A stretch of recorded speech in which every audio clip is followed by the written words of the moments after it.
expected bunch sprint, although it's not a guarantee. Once again, rolling terrain and a not uncomplicated finale on the way to Montalto di Castro. It rises up towards the finishing line. It's not a pure fast drag race by any stretch of the imagination.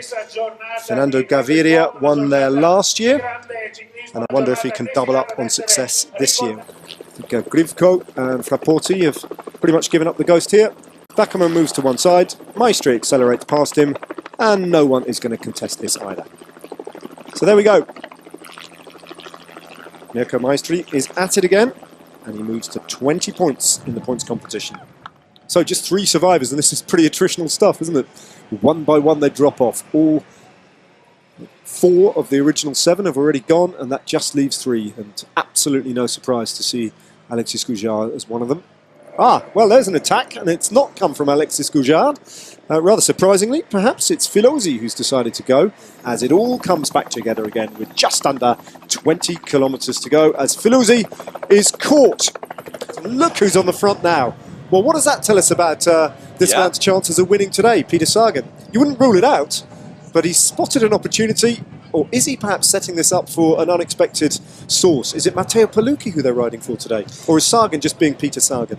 Riders from Quick Step Floors. Still work to do though, and still the front of the race is all about dimension data and Bora Hansgrohe. Still the red jersey of Geraint Thomas is there, with Elia Viviani not far from him, and the world champion Peter Sagan tucked in there in about 7th position. Gaviria getting closer with every pedal turn to the front of the race, but still with work to do. Edvard Boasson-Hagen takes things up now, softening up the race for Mark Cavendish. Cavendish is still there, or thereabouts.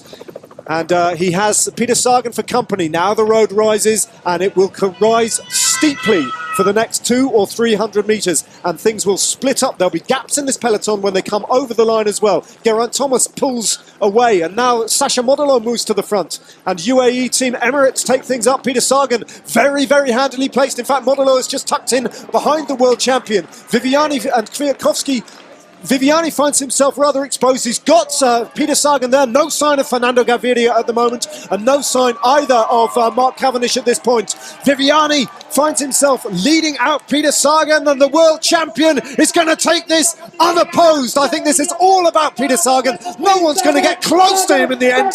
Peter Sagan wins with something to spare here in the absence of Fernando Gaviria, and with Mark Cavendish nowhere to be seen at Montalto di Castro. Stage 3 belongs to Peter Sagan. Here's what happens to Gaviria. A touch of the wheel with one of the riders from Sunweb there. And they all ride into each other. And one rider, 2, 3, maybe 4 riders brought down by that crash.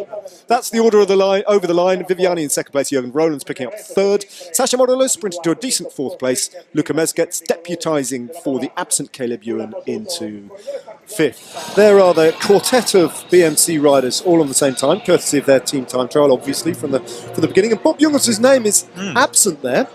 You know that Viviani was the right wheel to follow today? Come? Did you know Viviani was the right wheel to follow today? Well, you don't know. You never know what's gonna happen. And today was a little bit windy, but not. Yeah, everybody was afraid about the wind last 50 kilometers, but in the end, nothing happened.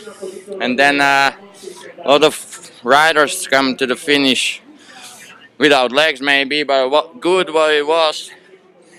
The last 2 kilometers was a little bit crosswind, and that was good. A lot of riders just they are put in the line, and then it was more easy for position.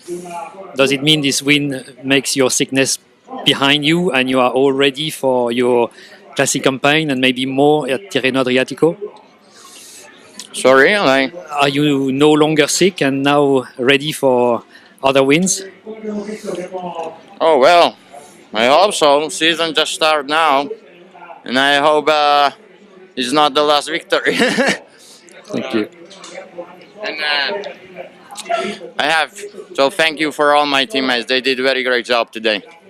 And we